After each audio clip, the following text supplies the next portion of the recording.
Episode की शुरुआत में वो जो रेप्टाइल बीस्ट था उसने यहाँ पर बेबी बीस्ट की हालत खराब कर दी थी और उसके बाद वो यहाँ पर लेने की ओर ही बढ़ने लग जाता। लेकिन तब बेबी जो होता है उसको यहाँ पर रेप्टाइल बीस्ट के गर्दन के पास ना एक बहुत ही बड़ा सा घाव नजर आता है जिसकी विधि में बीस्ट ने दिया था। वो बेबी अपने बॉस यानी लेने से कहना चाहता है कि बॉस अगर हम यहाँ पर ना इसके घाव के ऊपर अटैक करते हैं तो हो सकता है कि वो इसका सबसे कमजोर हिस्सा हो और यहाँ पर अटैक करने के बाद हम उसको मार सकते हैं। लगता है कि यही हमारे पास सबसे बेस्ट ऑप्शन है इसकी जान लेने का। ये मौका हमसे चूक गया ना तो हम इसको नहीं मार पाएंगे, ये हमें मार डालेगा, तो हमें इसके कमजोर हिस्से के ऊपर ही अटैक करना चाहिए। तो लेने भी कहता है कि हाँ बात तो तुम्हारी सही है, चलो यही तरीका अपनाते हैं। तो लेने भी अपनी पावर का इस्तेमाल करता है और जहाँ पर वो जो रेप्टाइल बीस्ट के ऊपर अटैक लगा हुआ था उसको घाव था ना उसी के ऊपर अंधाधुंध अटैक देकर मारने की कोशिश करता है। लेकिन जितना भी वो अटैक करता इतनी आसानी से वो अटैक वहां तक पहुंचता नहीं क्योंकि रेप्टाइल बीस्ट भी बार-बार अपने आप के उस हिस्से को बचाने में लगा हुआ था। उसको भी पता था कि अगर यहाँ पर चोट लगेगा तो उसको भयंकर वाली दर्द तकलीफ महसूस होगी, इस वजह से वो अपना उस हिस्से को बार-बार अटैक कर रहा था और यही वजह से लेने की अटैक वहां तक पहुंच नहीं पाते थे। साथ ही साथ वो लेने के ऊपर अटैक भी करता और अब दिखते वो लेने को ना एक फॉर्मेशन के अंदर फंसा देता है। वही उसका डार्कनेस डोमेन जो है ना उसने लेने को फंसा दिया। ठीक ऐसे उसने फंसा था वो मिथिकल बीस्ट को जिससे उसकी हालत खराब हो गई थी और उसकी पावर को वो डिवोर कर रहा था। तो उसी के अंदर यहाँ पर उस रेप्टाइल बीस्ट ने लेने को फंसा दिया होता है। रेप्टाइल बीस्ट कहने लगा था कि यार आवाज आ देखो इस बचकाने से इंसान को कितनी ज्यादा उछल कूद मचा रहा है अपने आप को बचाने के लिए, लेकिन तो कभी अपने आप को नहीं बचा पाएगा। वो जैसे ही यहाँ लेने के ऊपर अटैक करता है उसकी जान लेने वाला था। ये अटैक रोकने के लिए बीच में आ जाता है बेबे और वो आते साथ ही पूरा अटैक खुद पर झेल चुका था जिससे होता है कि बेबे जो था वो दूर जाकर टकरा चुका था। वो पहाड़ से जाकर टकरा जाता और उसकी हालत पूरी तरह से खराब हो चुकी थी। लेने ये देखकर बिल्कुल घबरा जाता है कि बेबे तुम्हें क्या हुआ, तुम ठीक तो हो ना, तुम्हें कुछ नहीं हो सकता। वो जल्दी से भाग कर जाता है बेबे को बचाने के लिए और जैसे वो उसको देखता है वहां पर उसको बेबे नजर आता है जो कि पूरी तरह से बेहोश हो चुका था और ऐसा लग रहा था कि शायद उसकी जान जा चुकी है। ये देखकर लेने को बहुत बुरा लगता है कि ये नहीं हो सकता बेबे, तुम मुझे छोड़कर नहीं जा सकता। नहीं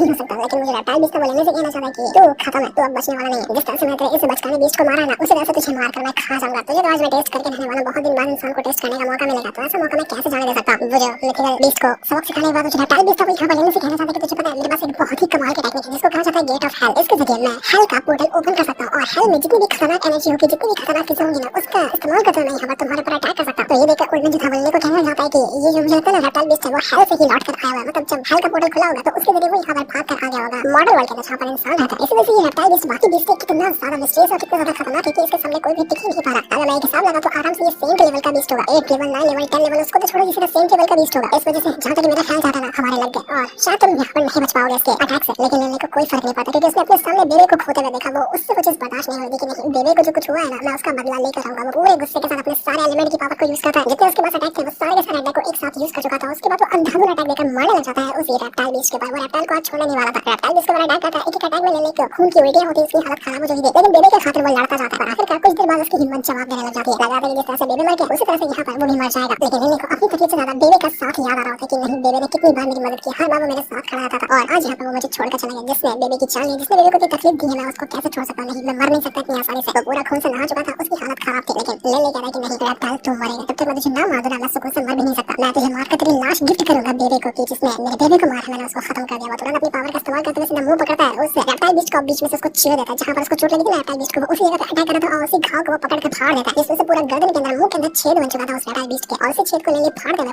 अंदर जाकर घुस जाता है जहां से अंदर उसको ना इस रेप्टाइल बीस्ट का स्पिरिट कोर नजर आता है जो कि बहुत ही ज्यादा मिस्टीरियस है। इतना ज्यादा मिस्टीरियस कि इससे मिस्टीरियस कोर यहाँ पर लेने कभी देखा ही ना हो। तो उस रेप्टाइल बीस्ट को खत्म करने के लिए लेने जाता है और वो जो कोर था ना इस बीस्ट का उसको सीधा जाकर निगल लेता है कि भाड़ में जा रेप्टाइल बीस्ट, मैं तेरे स्पिरिट कोर को ही निकल चुका हूं, वो भी जब जिंदा था तब। उसके बाद तो तकलीफ भरी मौत मरेगा।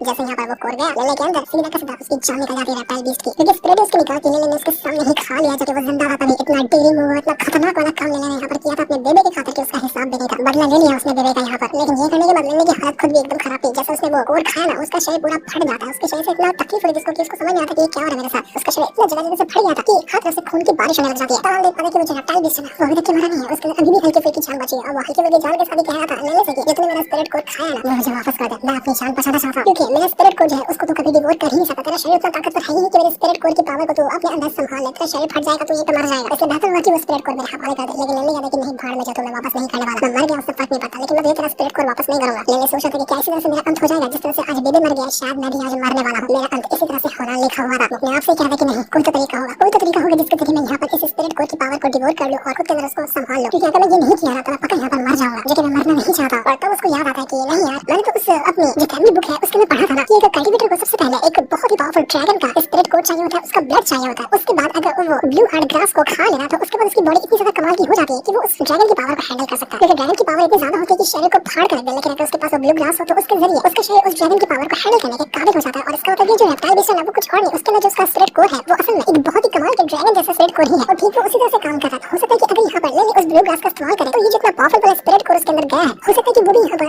संभल जाए और लेने का शरीर उसको हैंडल करने के काबिल हो जाए। तो लेने यहाँ पर डिसाइड करता है कि हाँ हो सकता है कि मुझे मेरी वही ग्रास का इस्तेमाल करना चाहिए, हो सकता है कि उसके जरिए मैं यहाँ पर इस कोर को हैंडल कर जाऊँ और मेरी जान बच जाए। वो तुरंत ग्लास को खा लेता है, उसके जरिए यहाँ पर वो अपने शरीर को संभालने की कोशिश करता है क्योंकि वो कोर की पावर ऐसी नहीं कि उसका तो शायद खत्म ही हो जाएगा, लेकिन वो जो ग्रास की पावर थी ना, वो धीरे धीरे करते हुए उसकी जान में जान लेने की कोशिश कर रही थी। ग्रास की पावर लेने को जिंदा रखने की कोशिश करी तो लिली भी यहाँ पर अपने आप को बचाने में लगा हुआ था। जैसे ही कम हो रहा था, लिली के अंदर से बहुत ही भयंकर तरीके की पावर बाहर लग जाती है। ऐसा लगा था कि इसको ड्रैगन स्वेट आउट हो रही है। लिली के शरीर का तो भरता बन गया था और देखते ही देखते वो एक बहुत ही मिस्टीरियस ड्रैगन में बदल जाता है और वहाँ पर उसके पास ड्रैगन स्पिरिट भी आ चुकी है। वो खुद भी एक बहुत ही पावरफुल ड्रैगन में कन्वर्ट हो गया था। यानी कि लिली ने आखिरकार अपना ड्रैगन ब्लड जो था उसको अवे कर लिया और यही तो वो होता है जो कि उस स्टेफनी की पहचान थी, ड्रैगन ब्लड वॉरियर बना। वो जो कोड था उसने लिली के शरीर को एक्टिवेट किया और ब्लू ग्रास से उसकी पावर को हैंडल किया और उसके जरिए यहाँ पर आखिरकार लिली ने अपनी ब्लड लाइन अवेक किया और वो बन गया ड्रैगन ब्लड वॉरियर, जिसका सपना उसके फादर देखा करते थे, लिली खुद देखा जाता था। आखिरकार लिली का वो सपना पूरा हुआ, वो बनकर दिखा दिया ड्रैगन ब्लड वॉरियर। क्या कमाल का उसका लुक हो गया था ड्रैगन ब्लड वॉरियर बनने के बाद। बड़ा ही भयंकर, काफी बैडस लग रहा होता है। वो एकदम ही गॉड जैसा बन चुका था। मुझे रेप्टाइल बेस्ट था वो तो देखकर पागल ही हो जाता कि ये क्या हुआ, ये इंसान से एक गॉड कैसे बदल गया, ये हो क्या इसके साथ, ये इतना खतरनाक कैसे हो सकता है अचानक में। उसकी तो हालत पूरी तरह से खराब हो चुकी थी। लिली क्या ही भयंकर, काफी डेंजरस दिख रहा था। रेप्टाइल बेस्ट कहता कि नहीं, मैं मरने वाला नहीं, मैं तुझे मारूंगा, मैं मर जाऊं फर्क नहीं पड़ता, क्योंकि वैसे ही तू मेरा कोर खा चुका है, तो मैं मर जाऊं फर्क नहीं पड़ता, लेकिन मैं तुझे भी नहीं छोड़ूंगा। लेकिन लिली उसको सांस लेने का मौका ही नहीं था। वो दोनों अपनी पावर का इस्तेमाल करता, जैसे एक पंच मारता है लिटरली में यहाँ पर वो जो रेप्टाइल बेस्ट था वो वहाँ पर खत्म हो चुका था। उसका रूह निकाल लेता, उसकी स्पिरिट निकाल लेता वो और उसको अपने साथ ही डिवोर कर जाता। क्या ही बैडस दिखाता यहाँ पर लिली, उसका हिसाब देने का। लेकिन ऐसे भयंकर पावर एक्सपीरियंस करने के बाद लिली यहाँ पर बेहोश हो जाता है। जैसे उसको होश आता है, उसके सामने वहाँ पर नजर आता है उसको बेबे, जो कि जिंदा था। लिली इसको देखकर इतना ज्यादा खुश होता है कि उसकी खुशी का ठिकाना नहीं रहा। वो कहता है कि बेबे तुम जिंदा हो, मुझे लगा तुम मर गए, लेकिन आज मैं तुम्हें यहाँ पर जिंदा देखकर कितनी ज्यादा खुशी महसूस कर रहा हूँ। वोल्वन भी यहाँ पर नजारा देखकर बिल्कुल हैरान था कि यहाँ पर बेबे बच कैसे गया। इतना ब्रूटल अटैक उसको जाकर लगा था, लेकिन फिर भी बेबे जैसे जैसे अपनी जान बचा ली, 0% चांस लगा था कि वो यहाँ पर बच पाएगा, लेकिन फिर भी उसने यहाँ पर ये कर दिखाया। वोल्वन लेने से कहना कि मुझे लगता है कि ये जो बेबे है ना वो कोई मामूली सा चूहा है, ये कोई नॉर्मल बीस्ट नहीं है, ना ही कोई